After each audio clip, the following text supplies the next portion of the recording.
Well, Brian Bauer, thank God it's Monday morning. Here we are back again. Welcome. Welcome. I don't know about thank God it's Monday, but Trying to dilute ourselves a little bit into kicking it off. Did the weekend recharge you or break you down even more? it broke me down more. I had 12 yards of mulch to spread, and I don't know if you know what 12 yards of mulch, but it's a small mountain. So, Actual men have told me about yard work. I've heard a lot about this stuff. You do that yourself? uh, yep. Had a brother-in-law help me, but I did notice that I've never seen a callus on your hand, Scott. So, My hands look like this, so hers can look like that. um, That's hilarious. Yeah, I've had like it due to do my backyard. We moved into a new house a few months ago, and it's just like any weekend now I'll move on to that. TikTok. I wanted to get into today. We spend a lot of time on these talking about kind of like your really big stuff, like the asset search, these big surveillance projects. But I see all of these inquiries come through your website all week. And I know, like, listen to the phone recordings, these locate a person cases. They come to you to look for a person, whether it's from the past, from the present, a delusion out of nowhere. Can you talk a little bit about these locate cases, the standard types that come in, and how you get started in different ways they go? yeah, it's crazy. Locates will get a flood of those per week, and sometimes they're very generic, need to locate him to serve papers. And then sometimes, hey, I loaned this person $5 million and they've disappeared. And kind of everything in between. And so what I try to coach clients on is the person's either dead, incarcerated, or they're walking the planet somewhere, right? And so once you figure out those two things, it's like, yep, they're somewhere. So it's a bit of bounty hunter. They might be sofa surfing and trying to figure out without a physical address. Or actually, just last week sad story, located a woman from Hawaii, contacted us. Her son was in rehab in Los Angeles, quit in the middle of rehab. He was somewhere in and around Venice Beach. He relapsed. He had somebody steal his backpack, 24-year-old kid. Really didn't have a shirt on his back. And hey, can you go find him? I want to try to bring him home. He's somewhere between Santa Monica Boulevard and somewhere in Venice. He doesn't have a phone, and everything in between. And so ultimately looked the entire weekend and actually found him outside of Costco, of all places, and called the mom and tried to do an intervention, and got in a fight with his sister as they were trying to convince him to go back in rehab, and he was arrested for that. And so now they're trying to figure out how to get him just the best amount of help. Probably being incarcerated, keep him in jail as long as you can, probably your best bet, just to see if you can turn the corner. How often do you find yourselves kind of caught up in the middle of family drama? You or your investigators get brought in a lot of times, these sensitive issues that come with a lot of emotions. How often are you just the person in the room where the family's yelling at each other? Yeah, I've been recruited to be involved in those interventions, and I don't know the person from Jump Street, and so you try to jump in there and do your best, and so the plan is now when this kid is finally released, mom wants me to hog tie him and trying to explain to him that, look, our investigators can't tie him up and detain him, but we can go give him a good meal and maybe break bread with him and sit with him and try to convince him, why it might be a good thing to go ahead and go. And so, so that's will be the try when, a few days roll around when they can't, detain him any longer. So. You don't need to give away obviously secret sauce, but what does it look like if I call and the task is to go find someone that is out on the streets? Is it just knocking doors like the last place that they were found and then go from there?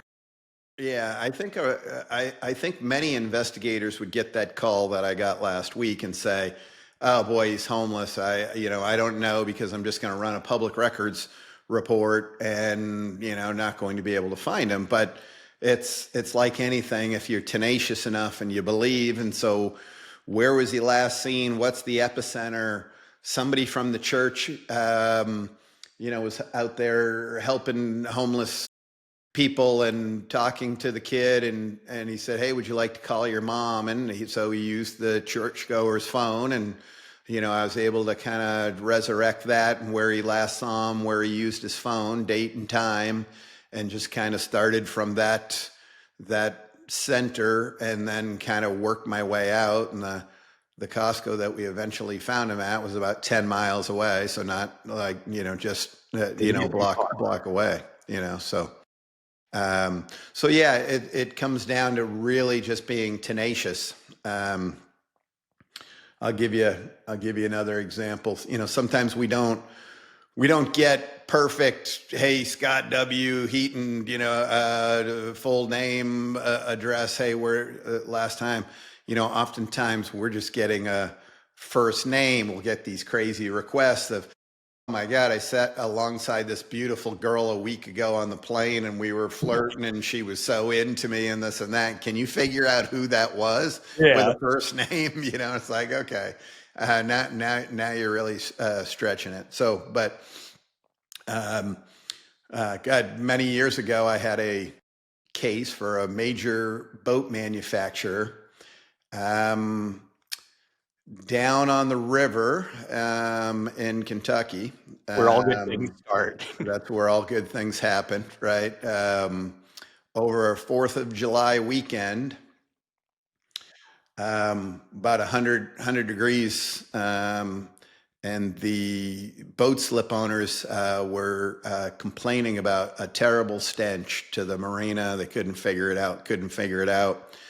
End up going to this one boat, opening the hatch, and there was a deceased in there who died standing up, wedged in between, kind of died standing up, leaning his head.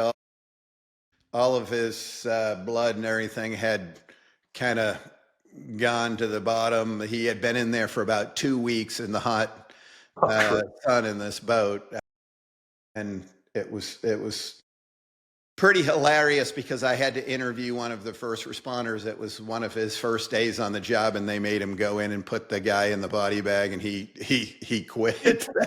He quit that day. It's like send in the new guy, right? Like a sitcom. Yes. So we're trying to find out what happened to this person. Months later, the manufacturer of the boat was sued, saying that they didn't have a carbon monoxide detector. Actually, there was one in there. And the star witness that was hanging out with our deceased all weekend, everybody on the docks only knew him as Shitbag. Nobody knew his first name. His nickname was Shitbag. Legend. So we were tasked out to go and find Shitbag, and so knocking on a lot of doors, talking to a lot of different people, trying to figure it out. This is the bar that he hangs out. Going there day after day, asking for Shitbag. Somebody finally knew his sister. Go to his sister, figure out whose sister, get his real name. He agrees to finally meet with me at a bar. Hey, we were drinking this and that. The AC in the boat went out. He was really inebriated. The next morning I woke up, I left the boat, closed the hatch, and he passed on the boat. And so we were able to kind of get all that information, work with the coroner. But the end of the interview, I just couldn't help myself but had to ask, okay, man, I gotta ask, why do they call you Shitbag? where he proceeded to lift up his shirt and show me his colostomy bag. Oh my God. And so I said, okay, that's pretty endearing, I guess. So mystery solved. Yeah. If you're going to earn the nickname shitbag, that's probably the most wholesome way to do it. Yeah. That's I thought people just didn't like the guy, but everybody said he was a really likable guy, and he just embraced the nickname.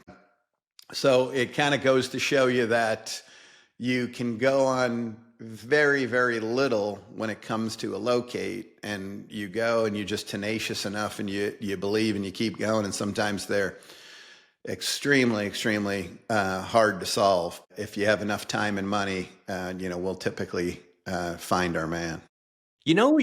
Whenever we talk, whether it's one of the like huge things or small things, you seem to have this thread where it's like there's this stuff you can do with technology. Obviously you can't type shitbag into the public records and find the guy.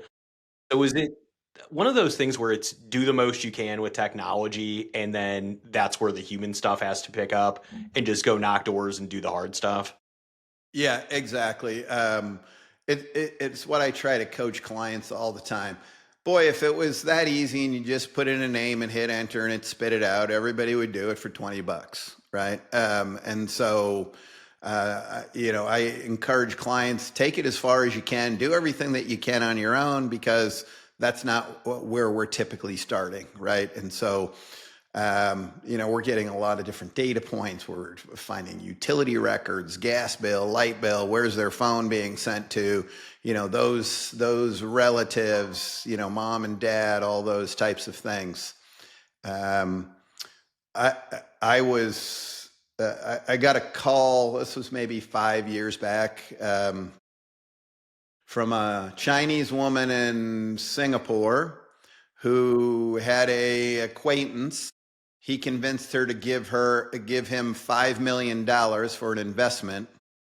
He proceeded to flee the country and go to San Francisco, and stole her money.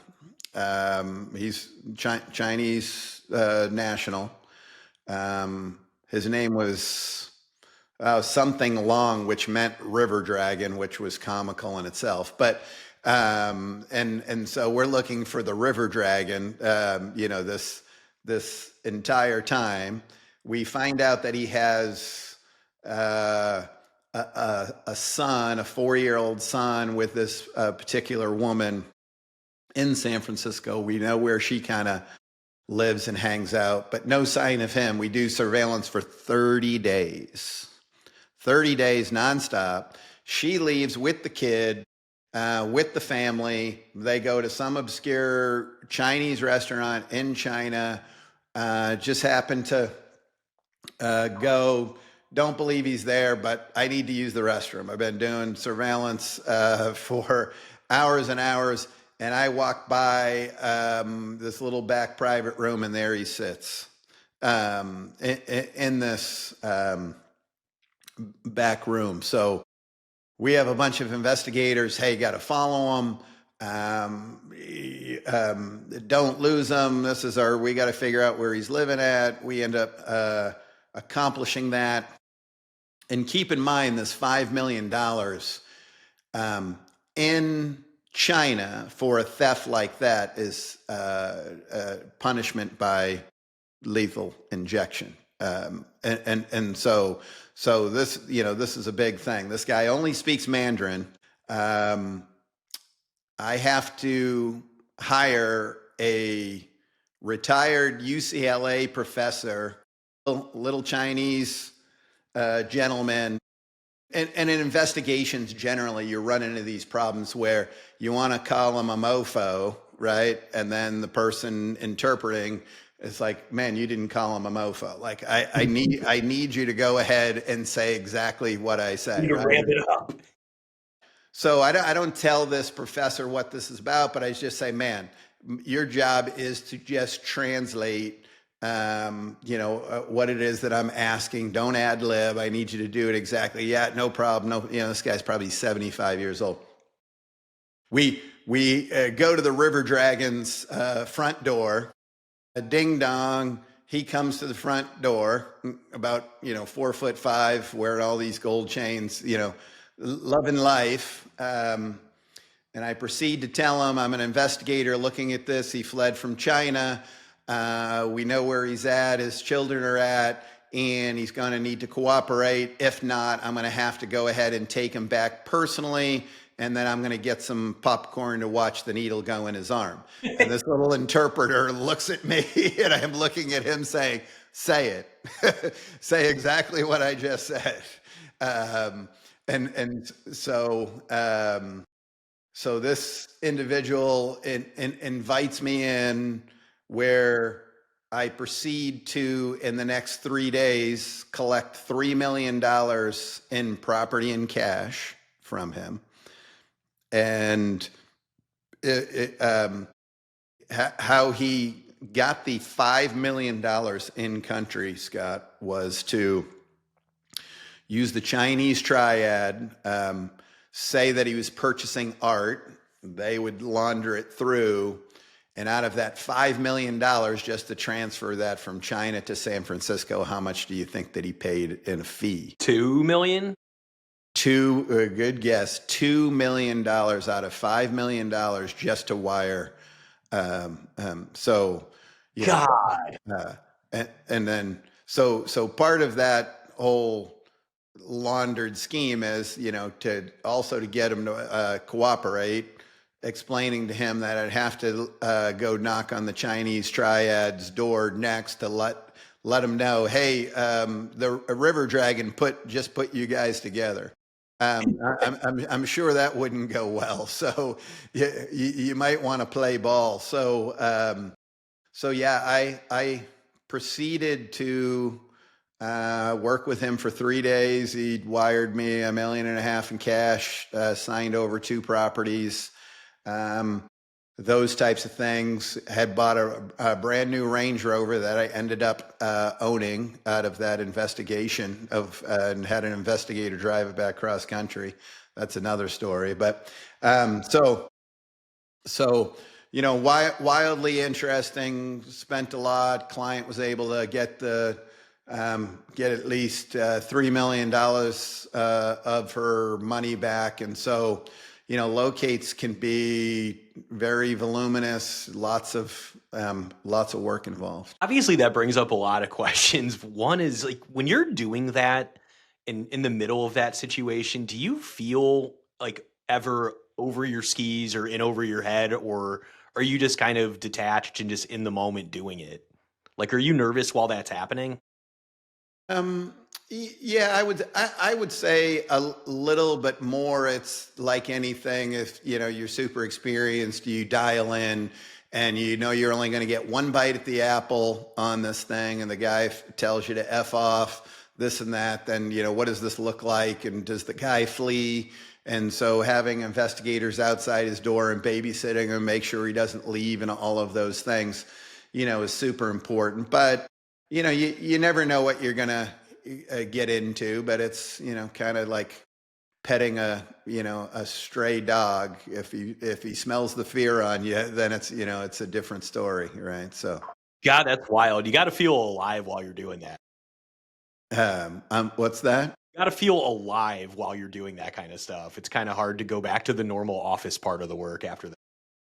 Oh yeah. It's those as things as investigators, that's what you really live for in these types of things, and it's always really getting the result for the client. And then ultimately we ended up not only wrestling everything away, but we were able to get him back to China, where he was detained, and then use some political leverage for her to get the rest of her money. But so super rewarding in those types of things, especially, I'm not sure you can appreciate sitting on surveillance for 30 days, believing, oh, this is a fool's errand, you're never going to see the guy, this is a needle in a haystack, and to be able to just be persistent and stumble and figure that out is, you're high-fiving each other in in the field, and then saying, whatever you do, do not lose this guy to figure out, where he's resting his head, so. We got to wrap up in a second. I want to finish up with a couple questions and then stop. How do you, I guess like experience does a lot for you, but there has to be some points where you circle through, like you said, should I just give up? Like it's not, when do you decide it's not going to happen, or you just keep going and going and going? Yeah. I preach this to my investigators all the time. What we deem as investigators and might not be a good resource of money for our clients, or doing 30 days of surveillance, for example, and racking up a 6-figure investigation. What we deem might not make sense. It's not our decision to make, to determine that for the client. And so really what I try to preach to my investigators is, at the end of the day, the more time you have, the more chance you have for success. So really, when we come to a dead end, it's usually, the client makes the determination that, hey, the juice isn't worth the squeeze. I can't continue to pay this, and it comes down to money, versus, hey, if we do this long enough with great confidence, we're going to get to the bottom of it. And sometimes it is just that. It's being tenacious and just having more time. I guess it's just like a lot of things in business and in life is sometimes it takes getting lucky, but if you're experienced and you try harder and take more at bats than anyone else, you get lucky more often. Yeah. We had to find an individual in Ghana. And if you know anything about Ghana, it's complete third world, right? And so, we ended up finding that guy offering somebody a ham sandwich, and so, depending upon, where you go and what country and what information you can get. And although that it's archaic, somebody will do something, for next to nothing. So, in that particular situation, I was able to hook up with a local investigator who knew, what would be the equivalent of an FBI agent here was there. And literally, I think it came down to $50, and he was able to track his passport and phone and when he entered the country and all of these things and where he's at and when he used his phone next and this and that, and met him in a parking lot and gave him the $50 and was able to track the guy down. So it's a big world out there, but like I said, it always comes back to, are they dead or incarcerated? If not, they are somewhere, and we'll find them, So. Whether it's in Ghana, the Chinese river dragon, or shitbag, the Kentucky river dragon, technology and resourcefulness will find them. Yes, absolutely. Brian, we got to wrap this up, but appreciate you coming on and talking about locating people. It's wild, and it just seems to never stop. I have a couple more in the bag too. It's crazy. Save it for the podcast. All right, I'll talk to you next time. Okay, thanks.